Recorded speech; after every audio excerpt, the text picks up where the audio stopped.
Good morning students, कैसे हैं आप सब? ब्रेकफास्ट करके बैठे हैं सारे? आए हो खा पी के बैठे हैं या अभी भी नींद में ही है ना? ऐसा नहीं होना चाहिए, ठीक है।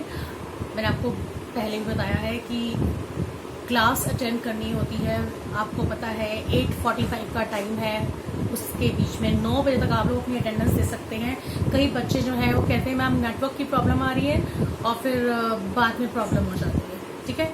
तो फिर बेटा ऐसे नहीं करना। फिर जो चीज़ असली होती है वो आप ठीक से सुन नहीं पाते हो, समझ नहीं पाते हो, क्योंकि अगर आप हमारे साथ ऑनलाइन रहोगे तो इसमें फायदा इस बात का रहेगा कि अगर आपको उस समय कोई मुश्किल आ रही है तो टीचर उस समय आपकी क्लास अटेंड कर रही है, आपके साथ बात कर रही है, तो वो आपके मन में जो भी प्रश्न है वो अपनी मैम से आप आराम से पूछ सकते हैं। मैम चैट करके बता सकती हैं। कई बच्चे मुझे उस समय वॉइस कॉल कर लेते हैं या ऑडियो रिकॉर्डिंग करके भेज देते हैं, तो हम उनकी बात का जवाब देते रहते हैं एज यूजुअल। चलिए, बस आपने टाइम पे आना है। अब हम पाठ शुरू करते हैं, बसंत का पाठ, भगवान के डाकिए, ठीक है।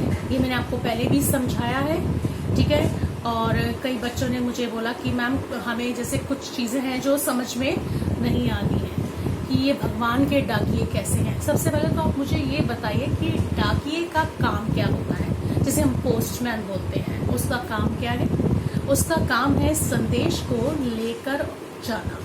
अगर कोई भी पोस्टमैन जो है किसी भी जगह पे जाना होता है तो वो उस जगह पे जाता है, चाहे वो रेगिस्तान की ढानियां हो, चाहे मछुआरों की जगह हो, चाहे सैनिक पे बैठे हुए बॉर्डर हो, ठीक है, चाहे शानदार हवेलियां हो या झोपड़पट्टियां हो। मेरे ख्याल से डाकिया जो है हर जगह पे जा सकता है।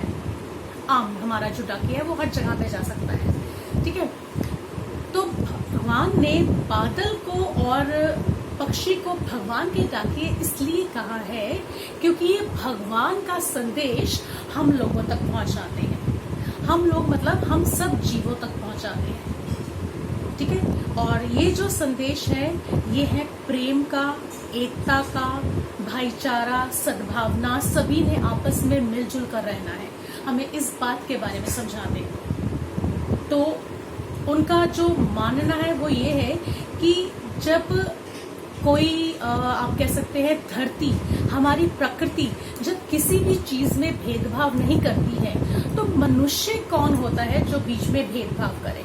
अब मुझे बताइए, अगर हमने कोई रेखा खींची है अपनी धरती पे तो वो हमने खुद खींची है, चाहे वो पाकिस्तान की है, चाहे वो चाइना की है, चाहे वो भारत की है, चाहे अमेरिका है, कोई भी, वो रेखाएं, वो सीमाएं हमने बांधी है, वो भगवान ने नहीं बांधी। उन्होंने सिर्फ हमें धरती दी है प्रेम, एकता, सद्भावना से जीने के लिए, लेकिन वो रेखाएं हम सबने अपने आप खींच ली है, ठीक है ना। तो ये भगवान के जो डाकिए हैं पक्षी, ये अपने पंखों के माध्यम से हम तक संदेश पहुंचाते हैं, मानव तक। और ये जो बादल हैं ये भी हवा में तैरते हुए हम तक अपना संदेश पहुंचाते हैं। और इनका जो संदेश है वो संदेश क्या है?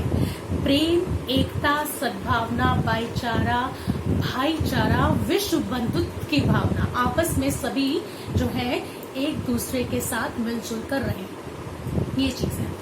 लेकिन देखा क्या गया है कि हम लोग जो मानव है, मानव उनकी बात को नहीं समझ पाता, मानव उनकी बात को नहीं समझ पाता है, जबकि पेड़, पौधे, पानी और पहाड़ इनकी बातों को समझ जाते हैं। कैसे? ये कैसे होता है? जैसे मैं आपको बोलूं कि आज आपको पता है सावन का महीना चल रहा है, आपको लगेगा कि अभी बारिश आई अभी बारिश आई, और बहुत ही काले काले बादल छा जाते हैं। हम लोग बहुत ज्यादा उत्साहित हो जाते हैं, बहुत ज्यादा एक्साइटेड हो जाते हैं, अभी बारिश होगी। लेकिन क्या होता है, भाप तो बनती है इधर, हमें लगता है कि हम अभी यहाँ पे बारिश होगी, लेकिन क्या बादल कोई डिफरेंस देखता है? लगता है यहाँ, और पता चलता है कभी किसी का फोन आ गया, अजी हमारे यहाँ बारिश हो रही है, नोएडा में बारिश हो रही है, कहीं और बारिश होती है, और जनकपुरी में कहीं और बारिश हुई नहीं। तो क्या कभी बादल ने कोई भेदभाव किया? नहीं ना। एक देश का भाप, एक देश का बादल दूसरे देश में जाके भी बरस सकता है, उसने कोई भेदभाव नहीं किया। और ऐसी सुगंध है, सुगंध का भी काम है। अगर मैं बोलूं यहाँ पे कोई फूल खिला है क्या उस फूल की खुशबू को आप सारे एक ही जगह पे सीमित करके रह सकते हैं? नहीं रख सकते, ये हो ही नहीं सकता। वो खुशबू एक कमरे के साथ साथ दूसरे कमरे में भी फैलेगी। तो ठीक एक देश जो है हमारा, तो उसकी जो हवा है वो दूसरी जगह भी जाएगी, दूसरे देश में। अगर हम बॉर्डर पे खड़े हैं, सपोज हम किसी बॉर्डर पे खड़े हुए हैं, ठीक है, पाकिस्तान इंडिया का बॉर्डर है, आप ये ले लो, ठीक है ना। बहुत एक्साइटमेंट रहती है जब पाकिस्तान इंडिया की बात करते हैं, चाहे मैच हो चाहे कुछ भी हो, ठीक है ना। अब हम चलो ये हवा की बात ही करते हैं, तो क्या पाकिस्तान से आने वाली हवा को आप भारत में आने से रोक पाएंगे? क्या भगवान के इस डाकिये ने कोई भेदभाव किया? नहीं। जो हवा वहां से चली वो हम तक भी पहुंची, भारत तक, और जो सुगंध भारत से चली वो वहां तक भी जा सकती है, ठीक है। तो अब मैं वो पंक्तियां पढ़ूंगी जो आपके इस बुक में है, रामधारी सिंह दिनकर द्वारा लिखी गई है। और इनकी जो विशेषताएं हैं कवि की वो यही है कि इन्होंने जितनी भी चीजें बताई हैं हमारे राष्ट्रीयता पे, हमारी भारतीय संस्कृति पे, और इसके अलावा बहुत ही सहज और सरल शब्दों में हमें बताई हैं, ठीक है। तो पहला जो इसका पैराग्राफ है, कविता की कुछ पंक्तियां हैं, वो इस प्रकार है। पक्षी और बादल ये भगवान के डाकी हैं। तो भगवान के डाकी कौन है? पक्षी और बादल, जो एक महादेश से दूसरे महादेश को जाते हैं। मतलब अगर वो एक विशाल बड़े देश में है तो वो दूसरे देश में भी जाते हैं, वो बादल, सॉरी डाकी। ये एक देश से दूसरे महादेश को जाते हैं, ठीक है। हम तो समझ नहीं पाते, मगर इनकी लाइव चिट्ठियां पेड़ पौधे पानी और पहाड़ बांचते हैं। बांचने का मतलब होता है पढ़ना।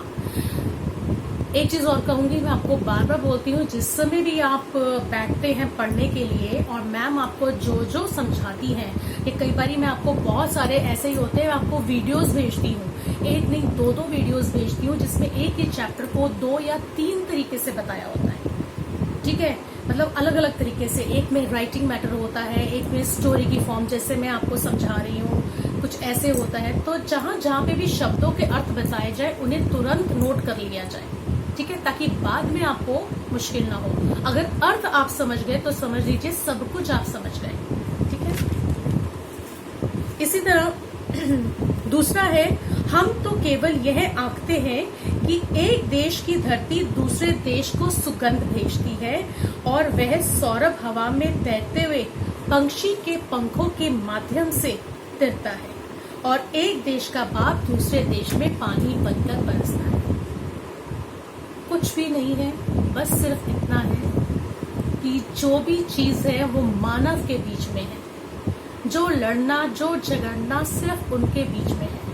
और ईश्वर ने, भगवान ने हमें बता दिया, जब प्रकृति किसी भी चीज में भेदभाव नहीं करती है तो मनुष्य क्यों भेदभाव करते हैं? पशु पक्षी में तो दिमाग नहीं है, उनमें तो सोचने समझने की शक्ति नहीं है, केवल एक मानव में है नहीं शक्ति कि वो सोचे समझे क्या सही है क्या गलत है। उसके बावजूद ये सब हरकतें होती हैं कि लोग एक दूसरे से लड़ने को तैयार हो जाते हैं। तो हम चाहेंगे कि जिस तरह इन पक्षी और बादल ने हमें भगवान का संदेश सुनाया, तो मानव उस बात को समझे और प्रेम, एकता, सद्भावना, विश्व बंधुत्व की भावना के साथ रहे, ठीक है। अभी इतना पाठ समझ में आया। बेसिकली इस पाठ का जो निचोड़ है, जो सार है, जो सारांश है, जो सीख है, अगर मैं शिक्षा बोलूं, कुछ भी बोलूं, उन सब का मतलब जो निकलेगा वो यही निकलेगा कि हम सबने इकट्ठे मिलजुल कर रहना है। Clear all of you? सबको समझ में आया? ठीक है। इसके बाद हम करेंगे प्रश्न उत्तर। मैं एक एक प्रश्न पढ़ूंगी और फिर हम उसके बाद प्रश्न उत्तर करते हैं। Okay guys?